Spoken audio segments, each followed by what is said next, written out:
Oops, nasaan ka? Mark, umalis. Mark, Mark, saan ka na? Umalis ka na, Mark. Ito na. O yun, it's time, your time to shine. Ano ba bago yan? Ayan. Saan ba tayo pupunta? Yan. Ayan, yan na. Yan. Maglalabas na ako ng sama ng loob ko. Ito na yung Supra. Intro mo muna. Supra edition natin. Okay, guys. Grabe yung nangyari. Talagang pinagalitan ni Sherwin Gatchalian si yung paboritong. Sabi ko, okay lang. Ay, hindi ko sa mapahamak ako eh. Okay lang ex-human rights, wag lang ex Anyway, wag. Ako naman ang mapahamak ngayon. No. Di ba may Marvel ba yan o DC, yung X-Men? Ano, Mark, bakit nagwawala pero grabe naman yung ginawa niya, kinakat-cut niya si Risa. Tapos yung pinagalitan siya ni Sherwin Gatchalian, kay Sherwin pa siya nag-sorry. Parang, wait, bakit kay Sherwin ka nag-sorry dahil lalaki yung parang, okay. Pero Mark, bakit Tapos may video pa siya after eh. Conti-virus na naman yung inaano. Talagang may pagka-disrespectful talaga si tatay. Kasusan talaga. Basta okay lang ex-human rights, wag lang ex, like, Hindi, nung college kasi ako, nung nasa Arts and Letters, meron akong professor galit na galit sa lahat ng magaganda sa klase. Bakit? Ha? Galit na galit siya sa lahat ng magaganda. Donald, I don't know where this conversation is going. Pero ako, kahit hindi pumapasok, no? Sabi, tumatayo sa ako, highest ang grade ko. Ikaw palang Supra. Kaya, parang nakakuha ko lang yun. Nakarelate lang ako dun sa nangyari. Mahirap talaga maging pogi, no, Mark? You attract the wrong attention. Pero ito, masama pa rin loob ko, Richard eh. Kahit ilang araw na nakalipas mula nung hearing. Kasi ito, yung kumpanya na may-ari sa kumpanya na may-ari doon sa bahay sa Baguio. Alam mo, sa atin tatlo, ikaw lang nakagets doon sa sinabi niya sa Pogo. Ano ba talaga? Ano siya, abogado? Yung kumpanya na may-ari sa kumpanya na may-ari doon sa bahay. Okay? Itong kumpanyang to, chart pala. Kasama sa mga incorporators, kasama doon sa papeles, yung si Supranational, si AR. Kasama siya doon, tapos ako hindi kasama. Ikaw wala. Siya ang heredera, hindi. Kaya masama loob ko. Ano yun actually yung pangalan nun? Biancham. Biancham yung pangalan nun. Which is combined din nung anak niya, dalawang anak niya. Sinasabi ko nga, dapat ang pangalan nun, Bianca Mark. Kasama ako dapat. Hindi ako sinama, kaya masama loob ko. Dapat may interest din ako doon sa bahay na yun sa Benguet, pero hindi niya sinulat yung pangalan ko. O di nakasama sana ako sa hearing, di ba? Hindi ka kasama doon sa pelikula when Harry met Ari. Grabe. Baka mabiba Max tayo. Pero ano ba yung what's going on with Harry? Nahuhuli siya every 2 weeks, may lumalabas. Kahapon napanood mo yung hearing sa Congress. Ang katapat niya, kongresista na babae from Batangas na abogada. Nangyari siya. Binasahan siya ng legalist. No? Paano sa Senate kasi, alam niya hindi mga abogado yung kaharap niya so, nag-squid tactics siya, nagle-layering siya. Nung nag-guest siya sa Ted Pailon, dun sa binanggit ni Altenco na siya ay naglabi para dun sa, ano ba yun? Yung 99? Yung Lucky South 99. Lucky South 99. Ang sinasabi niya ay hindi naman siya abogado nung Lucky South, etc. So, nag-layering na naman siya. At nag-guest siya sa Ted Pailon, inulit-ulit niya yun.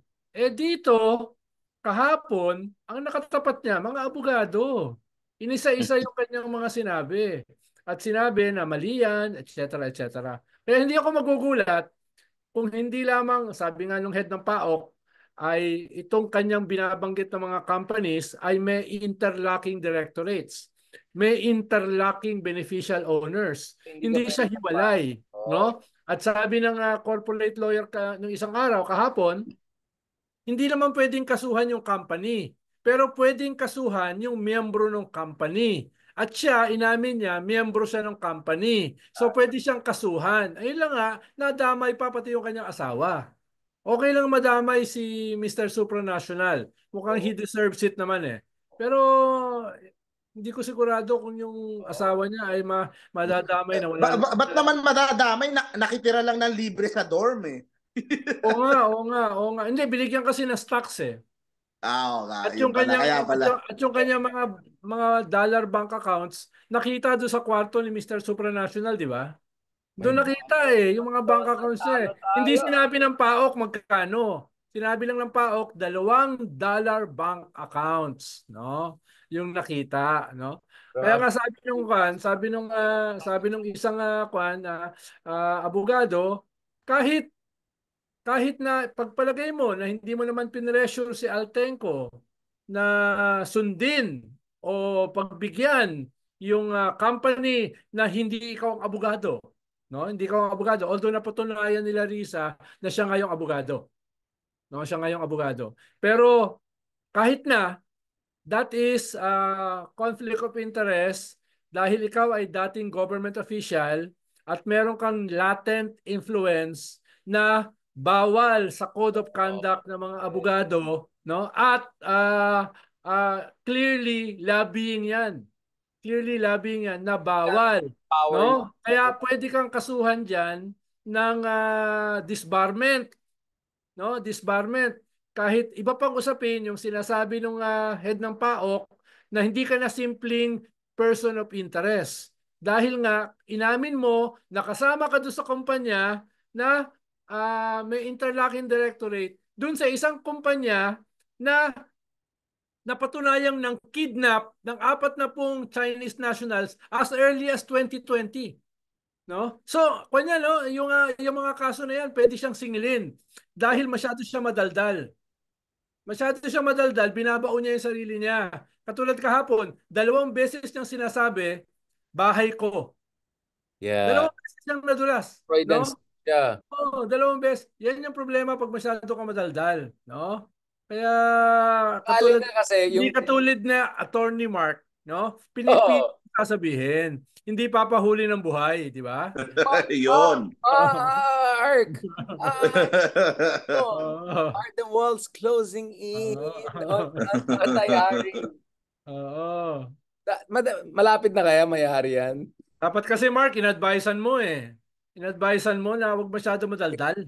Inuuna niya yung Mr. Supranational niya kaysa sa akin eh. Oo nga Kaya eh. nagtatampo ko eh. Oo, wala kang, di ka man lang binigyan ng stocks. Di man lang ako binigyan ng stocks. Eh, di magkasama sana kaming inaano sa Senado. Di may kasama sana ako. Pero anong ginagawa ng dollar accounts? Doon sa kwarto ng Mr. Supranational. Anong ginagawa nun doon? Ha? Ha? Meron ka bang for idea? safekeeping? Meron ka ba idea? No? Baka kasi tumaas ang dollar, gusto nila mag-diversify. Yan. Baka may financial literacy, ano siya. Hindi, baka kasi, ito, sagutin na natin. Kasi, siya yung companion pag mag-abroad. Kaya dapat hawak niya yung mga dollars. Oo, pwedeng mag-withdraw ng dollars. At kasi siya yung taga-turok. Withdraw lang. Diba? Taga-turok ng insulin. Oo. Dahil masyado siyang matamis, no? Masyado siyang sweet. Kailangan siyang alalayan. Seriously, bakit parang ngayon nabubuking na siya back to back? Do you think there's a net being... Naalala ko lang kahapon, kausap ko si Walden. Sabi ko kay Walden, no, minsan ka lang bumanat, nakasuhan ka kagad ng libel. Ako araw-araw bumabanat, wala pa rin akong kaso ng libel. Kasi siguro, awain mo sila ng gusto, wag na lang. Not worth it. Baka pa-interview ng 10 program every day. Kawawa naman si Walden, pabalik-balik ng Davao dahil sa isang libel case. Minsan na siya bumanat, no? I think they wanted to make a sample out of me, except it's not working. Neither Walden is withdrawing nor... I mean, grabe, no? Talagang bugbog na bugbog sarado mga Dutertes. Pag-usapan natin sa next episode, tinatanggalan. Pati si Bongo yata nawawala na ng security portfolio, security team. So, pag-usapan natin, is Harry Roque just a telltale of things to come for the ultimate, Tawag dyan, simple na tawag dyan, karma. Ayan, pag-usapan natin yan. Thank you very much.